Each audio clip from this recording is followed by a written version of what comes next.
Hi, I'm John Chapman with 49ers Hub, and I want to bring you some notes slash film work just on Mike McGlinchey, the first round pick for the 49ers. We got him number 9 out of Notre Dame overall, and he was the first tackle taken. And absolutely love this kid's film. And as we get into this, I have it broken down into several different sections. We're going to go over pass pro, then kind of his pulling, movement blocking. Then we'll get into the power run game and how he uses his hips. And then we're going to conclude this video with him one-on-one versus the number 5 overall pick, Bradley Chubb. So you're going to see a couple plays in here that are somewhat duplicated just because I want to talk about a couple different points. But right off the bat, let's start off with pass pro. Here we go. So right here you can see him going against Bradley Chubb. And what you notice right off the bat is his amazing footwork. He has one of the best kick slides, which we'll talk more about here in a second. But he is able to move very, very well with speed guys.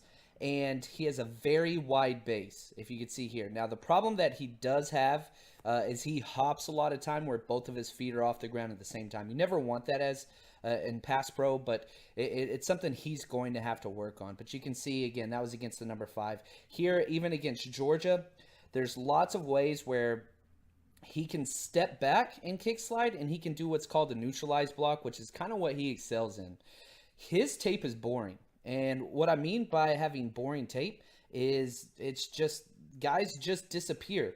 They don't really get into the quarterback's grill very often, and he doesn't get a lot of pancake blocks. He just kind of neutralizes. And once he gets his hands on people, it is completely over. Again, you can see here the defender's getting depth, but he's not giving up any ground to get into the quarterback's space. The quarterback is very, very comfortable, and you can even see he's got the defender off balance and almost bent over at this point, which is what you want. That was Lorenzo Carter, again, another high draft pick. Here you can see here on the switch move. Now, he was lined up next to Quentin Nelson for the majority of his career, one of the highest rated guards coming out of the NFL draft in some time. But he excels extremely well in switch blocking whenever the defensive tackle and end or linebacker run a stunt. There's no issues there.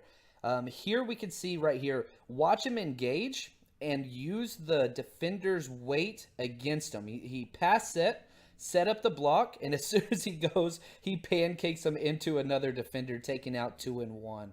One of my favorite plays that he had. Here he goes against LSU in the bowl game, and you can just see he locks up perfectly at the line of scrimmage, gives up 0 ground. We can still see the line of scrimmage there. The defender does not get any movement whatsoever. And again, you're talking, that was a 5-step drop by the quarterback and completely comfortable.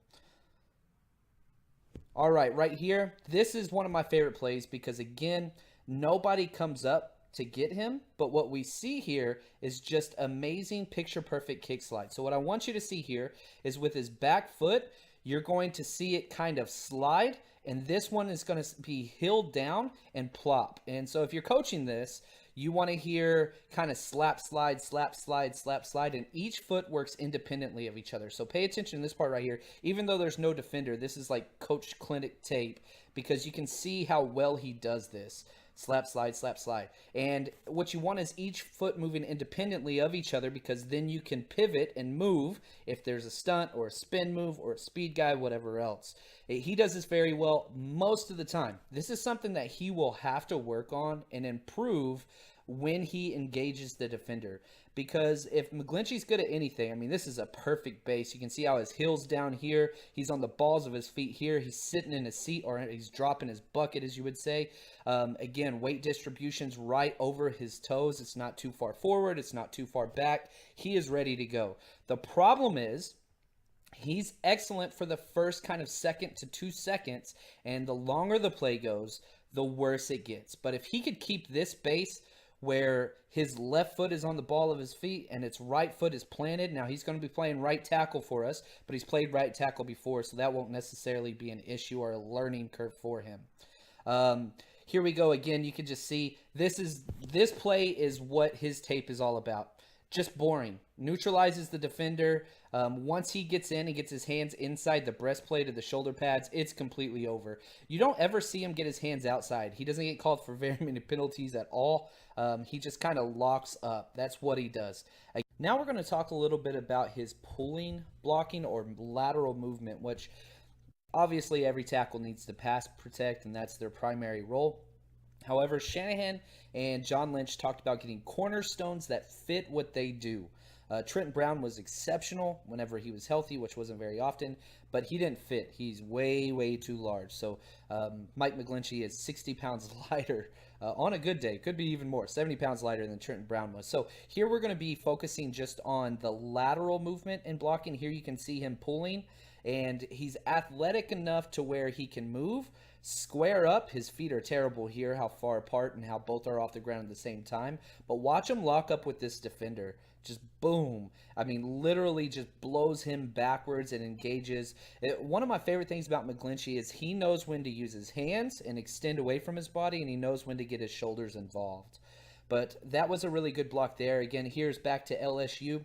And again, you see this awesome drop step to where he gets depth. His weight, you can see exactly where this play is going. He is going to kick it up inside this hole and try to get anybody the very first threat to the ball carrier, and boom, that is just incredible. He engages on the right side. You can kind of see with where the ball carrier is going that he is paving the way. There was a missed block here with this linebacker, but as far as McGlinchey goes, you can see how he engages. You can see the hats here, right? McGlinchey's hat's on this side, defender's hat's on this side. That means the play's going inside. McGlinchey is an absolute genius at understanding where the hole is and how to engage with different defenders. Great block there. Here you can see him here. Get down.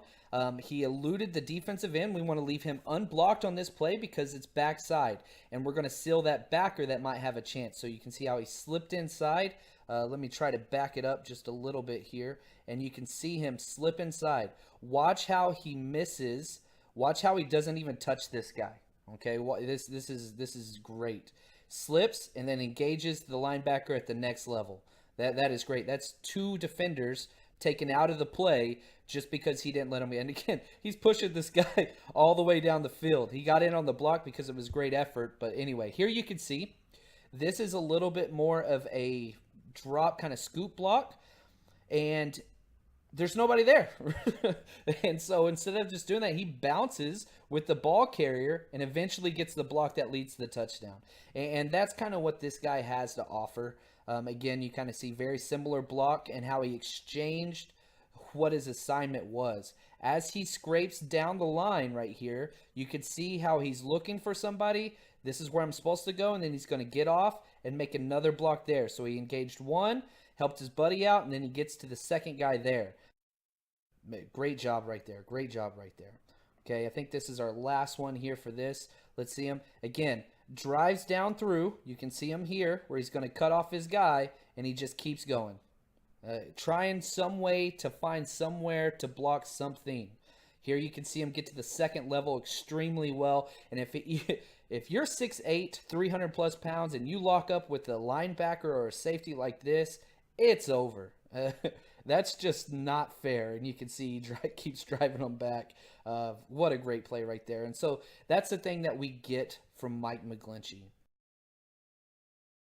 All right, now we're going to focus a little bit more on the power run game and at the point of attack. So the lateral stuff in the outside zone, that is what is the most valuable part in the run game for Kyle Shanahan's offense is outside zone. And it matches up with our backs. We're not looking for these big hog mollies that are driving guys off the ball. Yeah, that's nice. But what we want to do for the 49ers is make sure that we occupy and stretch the field so that the gaps widen and our little speedy backs like Jerick McKinnon and Matt Breida can find the holes and take advantage of that. So right here, let's get on this. And you can see just right away, again, this is against Bradley Chubb, and we'll show this play again. But what you can see here is he's not driving him down the field. He is staying at the line of scrimmage, but rather he's using his body, and he always turns his hip or his butt to the play side gap. And I mean, this is a gigantic hole that was created in large part by Quentin Nelson. But his job, he's doing his job. You control your man, you block him off literally from the gap, and you allow your running back to make that play takes him downfield. Here again is another against Bradley Chubb, and again you can just see this one is actually a great point of moving, and you can see what you want to look for is his feet are going to constantly be moving and chopping forward. And so here he got amazing drive. Again, he's 7 yards off the ball, if not more, against Bradley Chubb there. That's exceptional, but that's the rarity. You're not going to see that a lot with McGlinchey. All right, here we showed this one earlier. Again, he pass sets up the defender, and then caves him down into the other guy. Now, as we're getting into this, watch this one. Again, very wide base. This is a little bit too wide, and you can see how his weight here is bad. And this is something that's starting to show up more and more on film, is once he engages against some of the stronger guys, he resorts to what's called a post step, where you kind of put your leg behind you and anchor yourself and bend back instead of driving and staying low. And you can see it here. His hat is higher than the defender's hat, which being 6'8" is going to happen. This is a small critique, but if he could fix that, it would do wonders. All right, let's see here. We got one more, and you can kind of see he is the in man here. He's not at the edge of the line of scrimmage. He's in line right here, and he's doing a down block. And again, just sealing off the defender and doing an exceptional job of just creating a hole. Here, what we're going to see here, again, this is just more pivoting. He's not driving. He's not doing anything. He is walling off the defender, and you can see he's tugging on Bradley Chubb's jersey here a little bit. Probably won't get called, but he's very smart and understands where they're trying to go with the ball. Again, you can see here, this is against Arden Key, pass rusher from LSU. Look at this. He is completely walled off the defender. Again, too high. I hate that his hat is higher than the other guys, but again, 6'8", and allows his guy just to go right behind him. Doesn't have to get much movement. You just wall him off and say, you cannot drive through me. All right, now what we're going to focus on is best versus best. So if you look up here, this is the game that Notre Dame played against NC State and Bradley Chubb. So you have a top 5 defensive end. Some of these plays already showed up previously in this video, but what I want to do is just focus on why this kid is so exceptional. And they lined up against each other 12 times and went one-on-one. A lot of times they would he'd pull block when they were lined up, or Chubb would line up on the other side, or there'd be a tight end or something along those lines. So it's sad that only 12 plays in this entire game that they went one-on-one.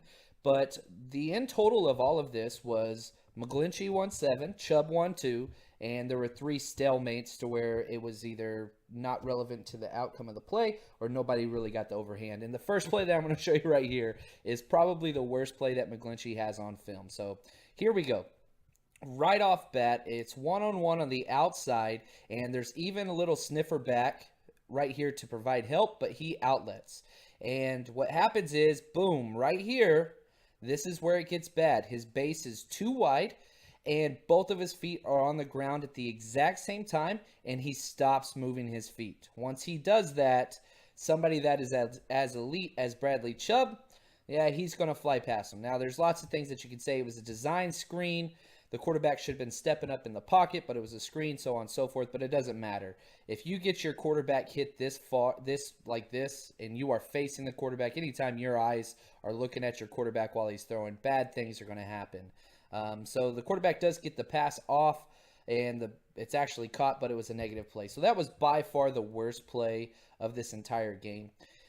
Here we can see this is what makes McGlinchey who he is. His hands are exceptional, and again, he tries to go outside and seals them off. He tries to go inside, and he steps up. Again, I hate how the quarterback never steps up in the pocket. This is one of the best traits of Jimmy G, so that shouldn't be a problem. You can see here he spins out. Doesn't matter. His wide frame, you can see how his shoulder is almost a good foot to 2 feet exposed this way, and even with him this way, his hat's low. He's sitting in his seat very, very well. So this is absolutely perfect. Chubb never even got close to the quarterback, and he could throw just completely in a comfortable way. Again, perfect kick slide. We talked about this earlier, and this is a great example where you're going to see his feet operate independently of each other and get out wide. Whenever he engages, he's still under control.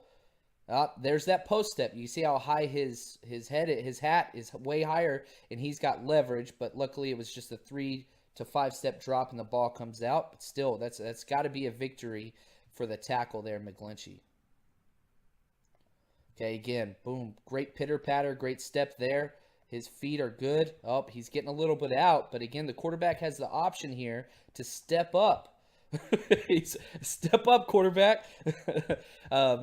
Chubb goes too deep and tries to come underneath. You can see here, McGlinchey grabs cloth very, very well, but he doesn't grab on the outside or on the top. He always grabs underneath in the chest by the numbers, and the refs never can see that because you are blocking that with your body. All right, here we go. Boom. Absolutely awesome. A little too high, but again, power steps, 6-inch power steps. So let's go back and watch that again, and I'll explain to you why he's able to win this. One, he outweighs Chubb considerably by about 50 pounds, but he's a little bit lower than him, and his feet, if you can watch his feet underneath here and see how there's only about 6 feet or 6 inches to a foot steps, and his heels are coming into contact. You can see how he's driving. And it's just that real quick pitter-patter. And then after that, it's just, man, once that train gets going, it's hard to stop. Here we go. Again, locks in very, very well. You can see how Chubb's trying to go inside, but McGlinchey's going to control with his right hand and try to stay with it. Hey, man, that's just great effort by Chubb. We got the first down. Notre Dame does. That's just great effort by him. All right, now this is great. And you can tell right off the bat what the play is. Watch his hips and watch his feet open and turn to the play side gap. Boom, right there, right off the bat. He is already at an advantage because he knows where the play is going, and he is sealing immediately, and he's working to get to this shoulder. Once he gets to that shoulder, it's over because the only way that Chubb can get there again is by bailing and looping around to try to go make the play down the field. But he seals them. He grabs that jersey so well. So thanks for listening. This has been John Chapman with 49ers Hub. You can follow me on Twitter. I put a lot of this stuff up on there at JL_Chapman, JL_CHAPMAN. And go ahead and hit subscribe to the 49ers Hub YouTube channel because this is the first of many. And if you want to leave in the comments what you thought or if players you want us to break down for the 49ers, I'm going to try to keep working through the rookies. But again, we've got a lot of content coming out. And please let us know what you think.